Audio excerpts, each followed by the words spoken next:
à l'atelier Galerie Piroir. Mais aujourd'hui, pour moi, c'est la fête de la curiosité. Depuis même l'enfance, vous savez, j'ai toujours été extrêmement curieux de tout et de la nature. Et aujourd'hui, c'est aussi à la fois 50 ans, je fête aussi 50 ans d'écriture sur l'art.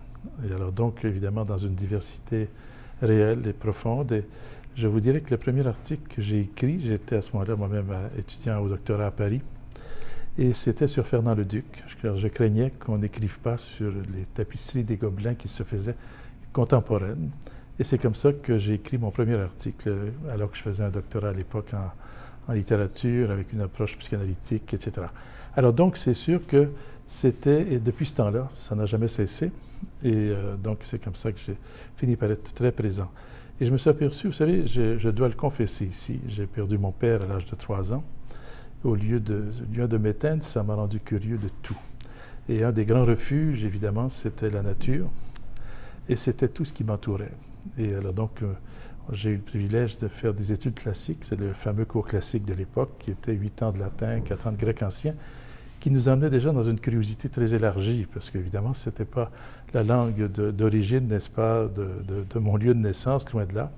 Et alors c'est comme ça que, et avec le temps, j'ai fait toute cette démarche pour repartir ensuite vers l'Europe pour continuer des études, car j'avais ce désir infini de connaître le monde. Et avec le temps, en marchant, si je peux dire, en marchant avec du regard, en marchant aussi dans la vie, je me suis aperçu qu'il y avait trois grandes choses qui m'habitaient depuis 30 ans d'enfance et qui m'interrogeaient. C'était la beauté, la solitude et la mort. Et je crois que ces 3 thèmes-là se retrouvent presque chez chaque humain, mais particulièrement, c'est une interrogation qu'on retrouve très fréquemment chez les artistes, avec une sensibilité différente, avec aussi à la fois une rencontre différente. Et une chose qui pour moi est essentielle dans l'art, dans le regard vers l'art, c'est l'émotion. C'est la rencontre avec une œuvre, pour moi, elle doit demeurer, enfin elle doit demeurer. Il n'y a pas de principe, ni d'ordre, ni de mode d'emploi, mais pour moi, l'émotion est la première des rencontres. Je vous le dis avec franchise, je suis contre toutes les écoles. Vous savez, les chapelles, les grands courants. Je ne suis pas contre les courants, mais je refuse de m'insérer dans quelque chose de rassurant qui serait à des moments précis ce qu'on appelle des chapelles, des écoles ou encore la mode. Tout ça finit par passer. Ce qui m'intéresse, c'est l'humain. À travers comment un être humain peut dépasser parfois des moments de fragilité, aussi des moments de beauté, de force, et pour réussir à se dire et en même temps recréer autour de lui un petit jardin de bonheur et je dirais même de plaisir. Alors donc, pour moi, l'œuvre d'art a tout ça, et c'est une écriture de destin, c'est une écriture aussi d'amour, c'est une écriture pour ne pas être tout à fait seul, c'est une écriture aussi de partage, et je pense que la critique, mon credo, c'est d'amener à voir, et non pas d'être vu. Et alors donc ça, je pense que c'était très important, c'était la démarche de toute ma vie.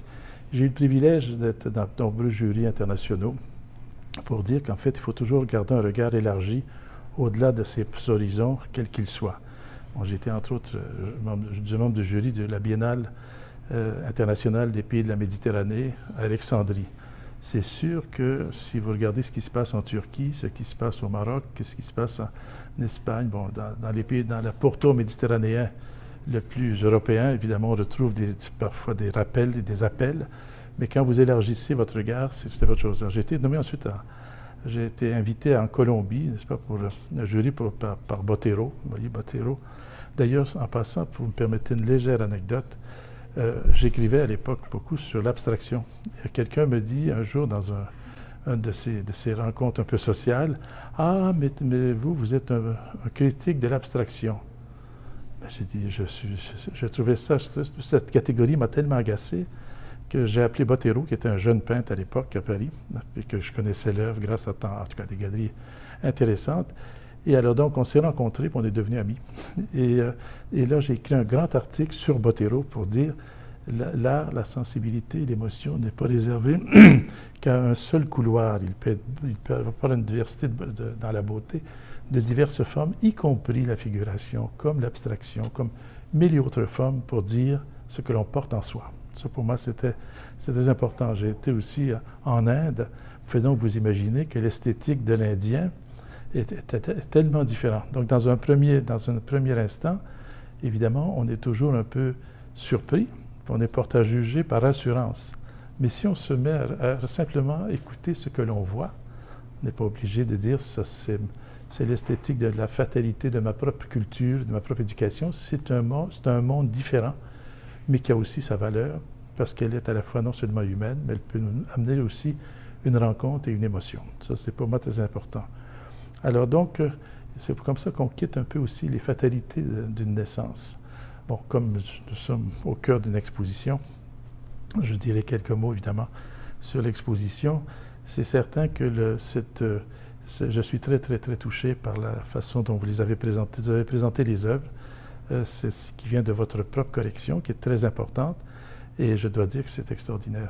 En entrant, j'ai eu une vive émotion tout de suite, par les œuvres elles-mêmes, par la façon dont vous avez caressé, si je peux dire, du regard ces œuvres pour les mettre en valeur. Et pour moi, ça, c'est un bonheur extraordinaire. Vous savez, 50 ans de regard et plus, évidemment depuis l'enfance, il arrive un moment donné où quand on dit « mais comment tu fais, pourquoi est-ce que… » Il y a une complicité qui s'établit, c'est comme face à un visage familier qu'on voit souvent, et d'un seul coup, il y a une émotion quand on revoit ces traits.